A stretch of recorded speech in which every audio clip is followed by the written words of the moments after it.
E se uma única noite mudasse completamente o rumo da sua vida? Roberto era apenas um viúvo humilde tentando sobreviver, até se tornar motorista particular de uma das mulheres mais poderosas do país. Na primeira noite de trabalho, ele encontra a ministra Beatriz Cardoso, chorando desesperadamente no banco de trás do carro. E o que ela revela pode destruir não só a carreira dela, mas colocar a vida de Roberto em perigo real. Se você ama histórias que misturam drama, suspense e reviravoltas inesperadas, deixa aquele like agora porque essa história vai te prender do início ao fim. E se inscreve no canal, ativando o sininho. Toda semana eu trago histórias reais que vão te emocionar, te fazer pensar e às vezes até questionar tudo o que você achava que sabia sobre as pessoas. Roberto tinha 47 anos quando perdeu Lívia, sua esposa de 22 anos de casamento. Leucemia. 8 meses de luta intensa, esperança que se desvanecia a cada exame. E no final, uma despedida que partiu seu coração em pedaços impossíveis de juntar novamente. Lívia deixou 3 filhas.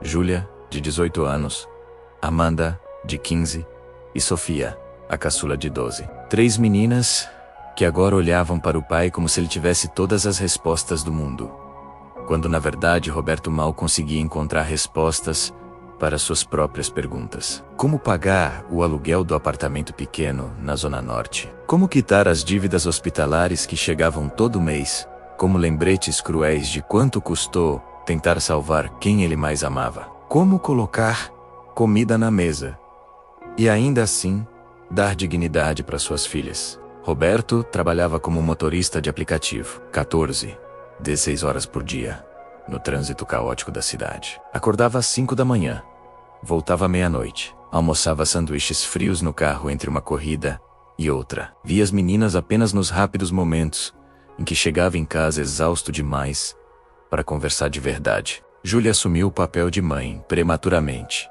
cozinhando, cuidando das irmãs mais novas, administrando a casa com uma maturidade que nenhuma jovem de 18 anos deveria precisar ter.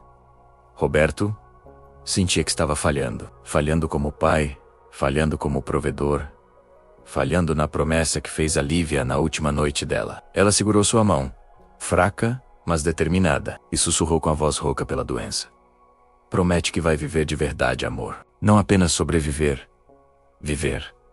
Mas ali estava ele, apenas sobrevivendo, afogado em contas vermelhas e noites sem dormir. Numa manhã de terça-feira chuvosa, quando Roberto estava prestes a sair para mais um dia interminável no volante, o telefone tocou, número desconhecido. Ele quase ignorou, mas algo o fez atender. Era uma mulher, voz profissional e educada, identificando-se como Daniela, recrutadora de uma empresa de recursos humanos executivos. Ela foi direta ao ponto. Havia uma vaga para motorista particular, de alta autoridade governamental, salário de R$ 12.000 mensais, mais benefícios completos, incluindo o plano de saúde familiar, vale alimentação, 13º, férias remuneradas. Roberto precisou sentar, mas a pior parte não era o filho descobrir a verdade. Era o ultimato que ele deu. O trabalho exigia discrição absoluta, disponibilidade integral e ficha limpa impecável. A cliente era a ministra Beatriz Cardoso, do Ministério da Cidadania. Roberto conhecia o nome. Tinha visto ela nos noticiários algumas vezes. Mulher rígida, séria, com reputação de incorruptível. Daniela explicou que o processo seletivo seria rigoroso. Verificação de antecedentes criminais, entrevistas com a equipe de segurança, análise de referências dos últimos 10 anos. Roberto aceitou na hora. Não era apenas o dinheiro, embora o dinheiro fosse urgentemente necessário. Era uma esperança, uma chance de respirar, de dar estabilidade para as meninas, de honrar a promessa que fez a Lívia. Talvez, finalmente, ele pudesse começar a viver, em vez de apenas sobreviver. Mas o que Roberto não sabia é que aceitar aquele emprego o colocaria no centro de um escândalo político que estava prestes a explodir. A semana seguinte foi um turbilhão. Roberto passou por verificações que nunca imaginou existir. Policiais federais Checaram cada detalhe da sua vida. Entrevistas com vizinhos, ex-empregadores, até professores das filhas foram consultados. Exames médicos completos, avaliações psicológicas, testes de direção defensiva avançada. Ele conheceu Marcelo, chefe de segurança da ministra. Um homem de 1,90 m com um olhar que parecia radiografar a alma de quem olhasse. Marcelo foi claro desde o início. Roberto, você não é apenas um motorista. Você é parte da primeira linha de defesa dela. Tudo o que acontecer dentro deste carro, fica aqui. Nada, absolutamente nada, sai pela sua boca. Está entendido? Roberto entendeu perfeitamente. Conheceu também Patrícia, assessora direta da ministra, mulher de 40 e poucos anos, com eficiência assustadora e tablet sempre na mão. O treinamento durou 5 dias intensos. Rotas de fuga, procedimentos de emergência, comunicação codificada com a equipe de segurança, protocolos para situações de risco. Roberto aprendeu a identificar carros suspeitos, a fazer manobras evasivas, a manter calma sob pressão.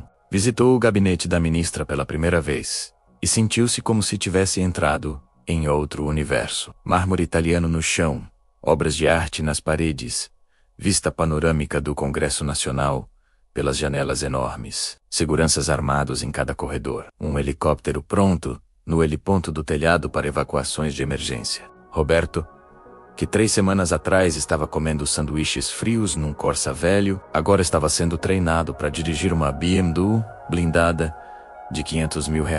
No primeiro dia, Marcelo puxou Roberto de lado e sussurrou algo que gelou seu sangue. Olha, você parece cara decente, então vou te dar um conselho de graça.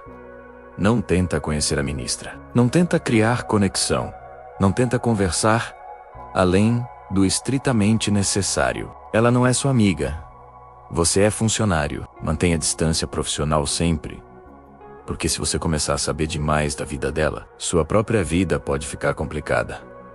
Roberto assentiu, sem entender completamente o que Marcelo quis dizer, mas guardou o conselho. No 9º dia, ele finalmente conheceu pessoalmente a ministra Beatriz Cardoso. Ela entrou no carro pela primeira vez às 7 da manhã, indo para a reunião ministerial. Mulher de 54 anos, cabelos escuros presos num coque impecável, tailleur marino, maquiagem discreta, postura ereta.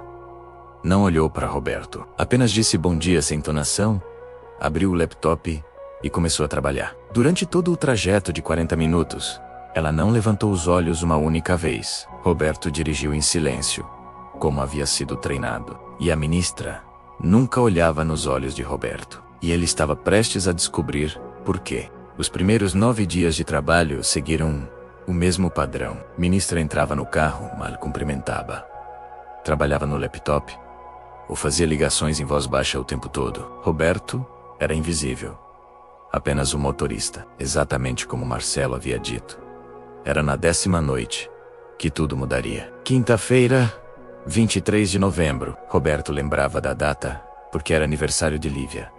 E ele havia passado o dia tentando não afundar em melancolia. Chuva torrencial começou às 7 da noite e não parou mais. Às 11h40, Roberto esperava no estacionamento subterrâneo do Senado Federal. A ministra tinha reunião fechada, que se estendeu muito além do previsto. Quando ela finalmente apareceu, Roberto notou imediatamente que algo estava diferente. Os ombros, normalmente rígidos, estavam caídos. O telefone, que ela mantinha colado à mão 24 horas por dia, estava desligado dentro da bolsa. Ela demorou quase 5 minutos parada ao lado do carro antes de entrar, olhando para o nada sob a chuva. E então ela disse 6 palavras que transformariam Roberto em guardião de uma bomba relógio política. Quando Beatriz finalmente entrou no carro, suas mãos tremiam levemente ao fechar a porta. Roberto ligou o motor e começou a dirigir pelas ruas desertas de Brasília às 11h50 da noite. A chuva batia forte no para-brisa.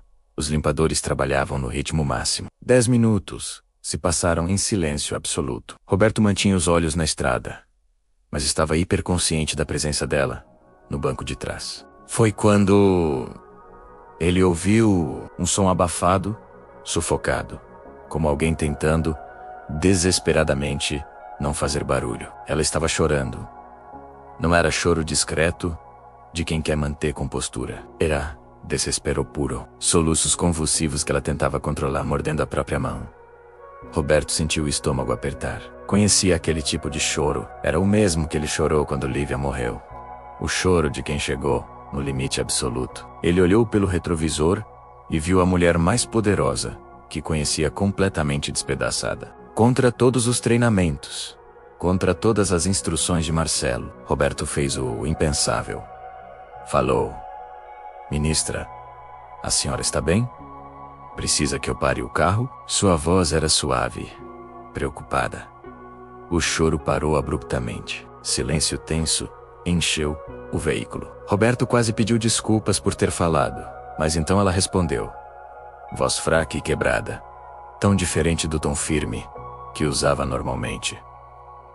Não pare. Continue. Mais alguns minutos de silêncio pesado. A chuva continuava. Roberto tomou uma decisão. Se ia ser demitido por quebrar protocolo, que fosse por uma boa razão. Ministra, eu sei que não é minha posição falar, mas reconheço esse tipo de dor. Já estive aí. Perdi minha esposa há 8 meses. E às vezes desabafar com um estranho é mais fácil que desabafar com quem conhece a gente. O que acontecer aqui, fica aqui. Palavra de honra.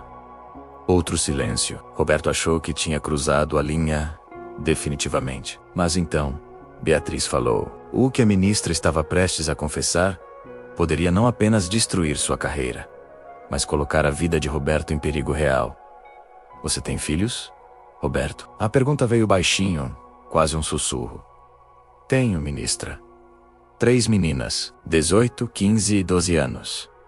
Ela soltou um suspiro longo e trêmulo. Eu também tenho um filho. Ninguém sabe.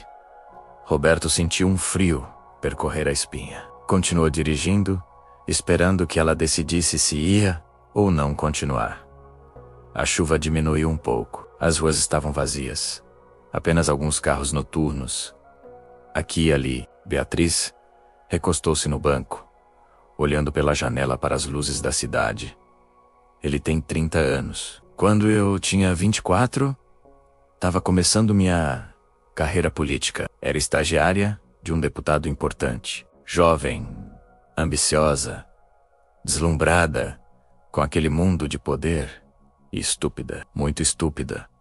Sua voz carregava um peso de 3 décadas de arrependimento. Roberto não disse nada, apenas ouviu. Tive um relacionamento com ele, meu chefe, o deputado Augusto Mendes. Ele era casado, tinha 2 filhos, 25 anos mais velho que eu. Eu era ingênua, achava que aquilo era amor, que ele ia largar a esposa. As coisas que a gente conta pra si mesma quando é jovem e tola. Descobri que estava grávida 3 meses depois. Foi como o chão sumir debaixo dos meus pés. Era início dos anos 90, Roberto. Mulher solteira grávida era escândalo. Carreira política. Então, nem pensar. Augusto entrou em pânico mais que eu. Ofereceu dinheiro para aborto. Eu pensei. Deus sabe que pensei, mas não consegui. Não por virtude, entenda. Por medo mesmo. Aborto ilegal, risco de morrer, de ser presa. Eu estava apavorada. Ela pausou, limpando lágrimas que continuavam caindo. Roberto mantinha a velocidade constante, dando tempo para ela contar, no seu ritmo. Minha irmã gêmea, Helena, morava no interior de Goiás. Ela era casada com Maurício, homem bom, trabalhador. Eles tentavam ter filhos há anos sem sucesso. Eu liguei para ela desesperada. Contei tudo. E Helena me ofereceu uma solução. Ela fingiria que estava grávida. Eu teria o bebê em clínica discreta, longe de Brasília. E ela registraria a criança como filha dela. Ninguém nunca saberia. Roberto sentiu o peso daquela confissão. Mas a pior parte estava por vir. E o prazo que Felipe estabeleceu estava terminando em exatas 72 horas. Eu aceitei. Esconde a gravidez.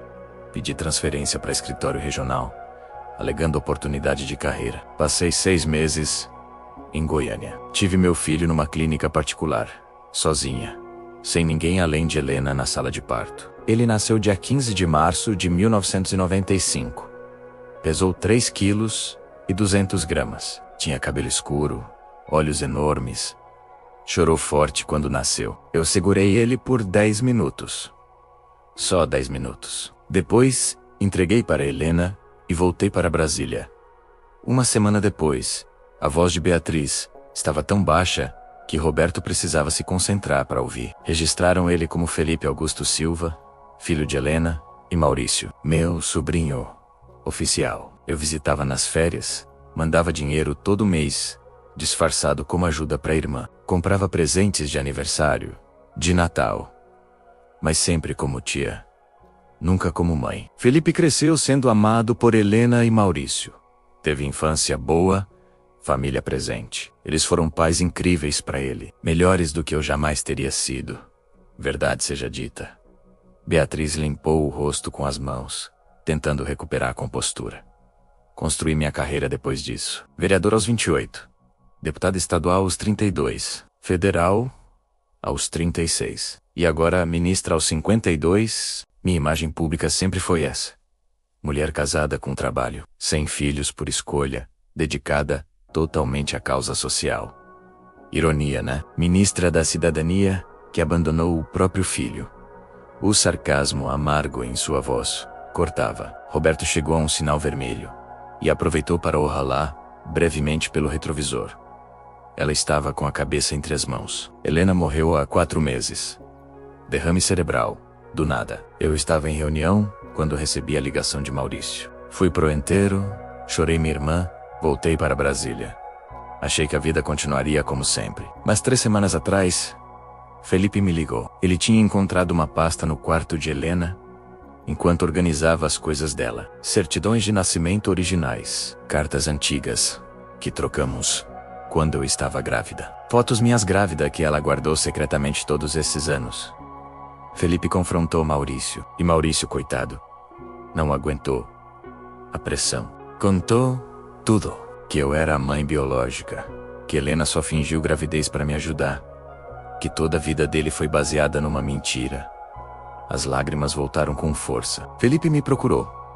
Marcamos encontro num hotel discreto, e ali eu vi meu filho. Pela primeira vez, como minha mãe, olhando para mim com ódio. Ódio absoluto, Roberto. Ele disse que eu o abandonei, que escolhi poder político em vez dele, que ele cresceu com pais adotivos, enquanto a mãe biológica construía carreira e fingia que ele não existia. E o pior é que ele está certo, está completamente certo. Roberto sentiu o coração apertar. Pensou em Júlia, Amanda e Sofia. Imaginou estar sem elas. Imaginou elas descobrindo que ele as abandonou. Não conseguia nem conceber. Então, Beatriz revelou a parte que mudaria tudo. Mas Roberto não sabia que alguém estava investigando a ministra naquele exato momento. Felipe me deu um ultimato. A voz de Beatriz ficou quase inaudível. 2 semanas. Ele disse que eu tinha 2 semanas para decidir. Ou eu assumo publicamente que sou mãe dele, vou na imprensa, conto a história toda, peço desculpas públicas pelo abandono. Ou ele vaza tudo. Tem contato com jornalistas investigativos, com revistas. Ele juntou todas as provas, certidões, cartas, fotos. Até gravou a confissão do Maurício. Ele vai destruir minha carreira se eu não fizer do jeito dele. Roberto processou a informação enquanto voltava a dirigir. E faltam quantos dias do prazo? Beatriz olhou o relógio no pulso. 72 horas. O prazo acaba domingo à meia-noite. Depois disso, Felipe prometeu que segunda de manhã os documentos chegam em 3 jornais e uma revista de investigação simultaneamente. O silêncio voltou a pairar no carro. Roberto não sabia o que dizer. Que conselho poderia dar? Ele era motorista. Ela era ministra. Que autoridade moral ele tinha? Mas então lembrou de algo que Lívia disse. Nos últimos dias dela, quando já sabia que não venceria a doença. Lívia segurou a mão de Roberto e disse: quando você tiver que tomar decisões difíceis, não pensa no que é mais fácil, ou no que as pessoas vão achar. Pensa no que você vai conseguir olhar no espelho e aceitar. Roberto respirou fundo. Ministra, posso falar algo? Como pai, não como funcionário. Beatriz levantou os olhos pela primeira vez. encontrando os dele no retrovisor. Por favor. Ele escolheu as palavras, cuidadosamente. Cargo se reconstrói. Reputação se reconstrói. Dá trabalho.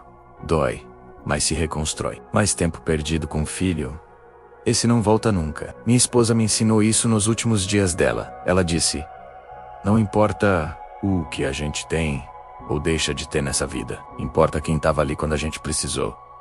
Beatriz ficou olhando para ele, lágrimas escorrendo silenciosamente. E essa pessoa tinha recursos para destruir, não apenas Beatriz, mas todos ao redor dela. Os 3 dias seguintes foram os mais tensos que Roberto já viveu. Beatriz não pediu para ele manter segredo. Ela simplesmente sabia que ele manteria. Era algo tácito entre eles agora. Roberto se tornou confidente involuntário da mulher mais poderosa que conhecia. Na sexta-feira, durante o trajeto para a reunião ministerial, Beatriz mostrou fotos antigas de Felipe. Bebê gorducho sorrindo, criança de uns 7 anos jogando futebol, adolescente de aparelho nos dentes, segurando diploma de escola. Helena mandava fotos todo mês, durante anos. Eu guardei todas. Tenho álbuns inteiros escondidos no meu apartamento. Álbuns que ninguém nunca viu, além de mim. Ela passava os dedos pelas fotos, com ternura dolorosa. Eu vi meu filho crescer através de fotografias. Perdi os primeiros passos dele. Perdi a primeira palavra, as primeiras férias, a primeira vez que andou de bicicleta, o primeiro dia de aula, a formatura do ensino médio, a entrada na faculdade. Troquei ser mãe por ser ministra. Roberto compartilhou suas próprias histórias naqueles dias. Falou sobre Júlia ajudando Sofia com lição de matemática, sobre Amanda querendo fazer teatro na escola, mas sem dinheiro para o uniforme, sobre como as 3 ficavam acordadas até tarde, esperando ele voltar, só para dar boa noite. Falou sobre como Lívia sempre priorizava as meninas, mesmo quando estava cansada, mesmo quando a doença já consumia suas forças. Ela ia nas reuniões de pais da Sofia mesmo quando mal conseguia ficar de pé, porque para ela, estar presente valia mais que qualquer outra coisa. Beatriz ouvia tudo com atenção profunda. No sábado, ela tomou uma decisão. Quero me encontrar com Felipe antes do prazo acabar. Quero tentar conversar de verdade. Roberto apoiou. Acho que é o caminho certo, ministra. Beatriz fez contato. Felipe, surpreendentemente, aceitou. Marcaram para domingo de manhã, num café pequeno e discreto em Valparaíso de Goiás, longe de Brasília. Mas tomar essa decisão significava abrir mão de tudo que ela construiu em 30 anos. Domingo amanheceu com céu claro. Roberto buscou Beatriz às 9 da manhã. Ela estava diferente. Sem maquiagem elaborada, cabelo solto, jeans e blusa simples. Parecia mais jovem, mais humana, mais vulnerável. Durante o trajeto de 40 minutos até Valparaíso, eles conversaram um pouco. Beatriz estava visivelmente nervosa, mexendo nas mãos, sem parar. E se ele não me escutar? E se ele me odeia tanto que nem vale a pena tentar? Roberto tentou tranquilizar. Ele aceitou se encontrar. Isso já significa alguma coisa.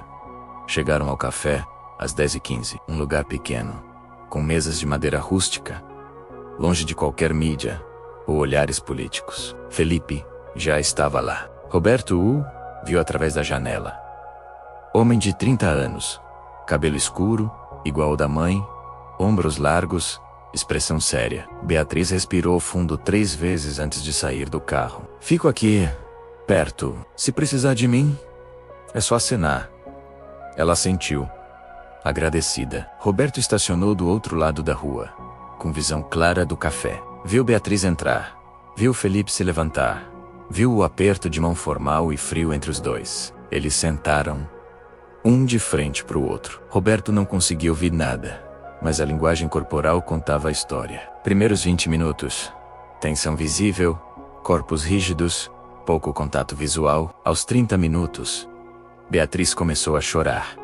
Felipe mantinha a postura dura, mas os olhos estavam vermelhos também. Primeira hora, eles se inclinaram para frente, conversando intensamente, gestos mais expressivos. 1h30. Felipe também chorava agora. abertamente. Beatriz esticou a mão sobre a mesa. Ele hesitou, mas pegou. 2 horas e 15 minutos? Felipe levantou. Roberto pensou que ia embora, mas ele apenas trocou de cadeira para sentar ao lado da mãe, em vez de frente. 3 horas e meia depois, eles saíram juntos. Não era abraço apertado, de reconciliação completa. Era abraço hesitante, cauteloso, mas real. Um começo. E alguém dentro do próprio gabinete desconfiava que algo estava acontecendo. Beatriz voltou para o carro com o rosto inchado, mas olhos diferentes. Tinha uma leveza que Roberto nunca tinha visto nela. Ela esperou até ele começar a dirigir para contar. Felipe me ouviu. Não perdoou tudo, deixou isso claro. Mas me ouviu. Eu contei toda a verdade, sem filtros. A pressão que eu sentia, o medo, a imaturidade, as escolhas erradas. Não tentei justificar, só expliquei. E pedi desculpas. Pedi desculpas pelos 30 anos que ele cresceu sem mim. Sua voz tremia. Ele disse que precisa de tempo, que o ódio não some da noite pro dia. Mas ele propôs algo diferente. Roberto ouvia atentamente enquanto voltava para Brasília. Em vez de eu assumir publicamente agora e criar escândalo, que vai explodir tudo, ele quer que eu renuncie ao cargo por motivos pessoais, sem explicações públicas, sem mídia, sem drama, e passe os próximos anos reconstruindo nossa relação, longe dos holofotes, como mãe e filho de verdade. Roberto sentiu um alívio enorme. E a senhora vai fazer isso? Beatriz ficou em silêncio por longos minutos. Roberto viu pelo retrovisor que ela olhava pela janela, vendo a paisagem passar. Quando ela finalmente falou, a voz estava firme. Decidida vou renunciar. Roberto, vou abrir mão do cargo que levei 30 anos para conquistar. E sabe por quê? Porque se eu não fizer isso, vou morrer sozinha e poderosa. E aí, de que adianta o poder? Ela olhou diretamente para ele através do retrovisor. Você me fez lembrar do que realmente importa. Aquela noite, quando você compartilhou sobre sua esposa, sobre suas filhas, eu percebi que construí um império vazio. Tenho respeito, tenho influência, tenho poder, mas não tenho família. Não tenho amor real. Isso não vale nada. Roberto sentiu os olhos marejarem. A senhora está fazendo a escolha certa. Beatriz sorriu. Um sorriso triste, mas genuíno. Esperou que...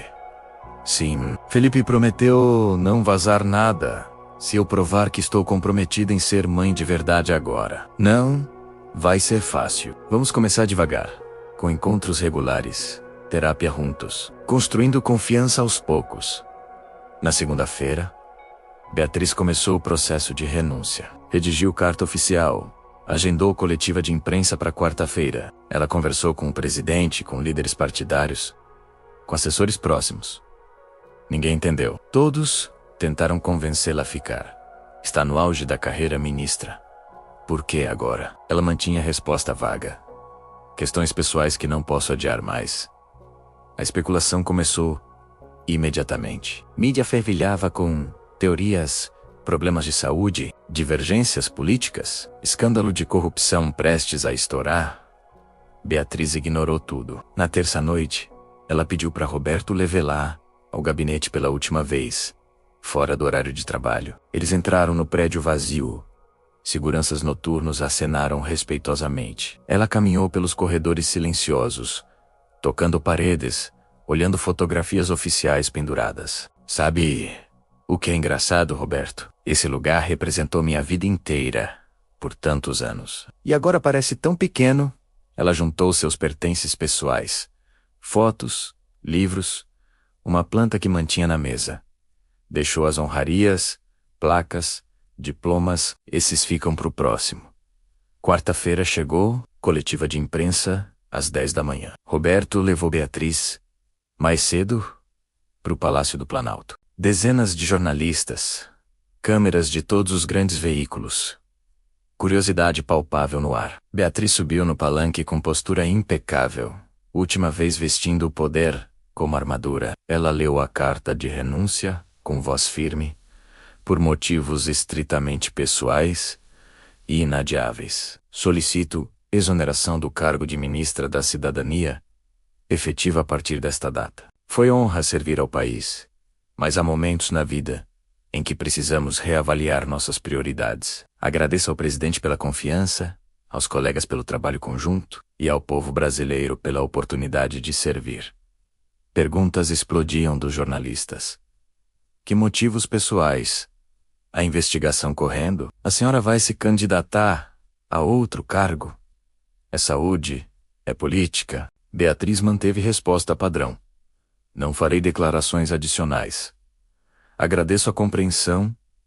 A internet explodiu. Teorias conspirativas corriam soltas. Mas a verdade, o verdadeiro motivo permanecia protegido. 6 meses depois, Roberto recebeu mensagem que provaria que a escolha dela havia valido a pena. Roberto continuou trabalhando, não mais como motorista da ministra, obviamente. Voltou ao aplicativo, mas com perspectiva diferente. O salário de 3 meses que Beatriz pagou como bônus generoso garantiu fôlego financeiro. Ele quitou as dívidas hospitalares mais urgentes, colocou comida farta na mesa, comprou material escolar para o semestre inteiro das meninas. Júlia começou o cursinho pré-vestibular. Amanda entrou para o teatro da escola figurino completo pago. Sofia ganhou bicicleta nova. Roberto trabalhava menos horas, passava mais tempo em casa.